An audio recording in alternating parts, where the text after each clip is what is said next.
Ayan po, good afternoon po dyan. Ayan po yung video na yan, yung sa bagong lilipatan po natin ng bahay. Ayun, sinom ko pa po yung Big Mart.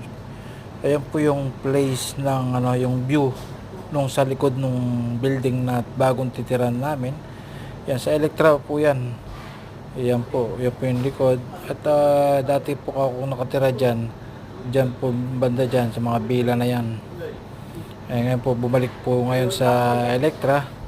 Ayan po, napakaganda ng view. Yan po yung bagong lilipatan natin sa katapusan. Ayan po yung road na yan. Sa ano po yan, Electra. Electra po yan, Electra Street. Yan. Sa wakas po, makakabalik po tayo ngayon sa Electra. Sa loob ng mahigit isang taon, balik po tayo sa Electra. Ayan po, napakaganda ng view ng bagong lilipatan natin sa katapusan. Okay po, bye bye po.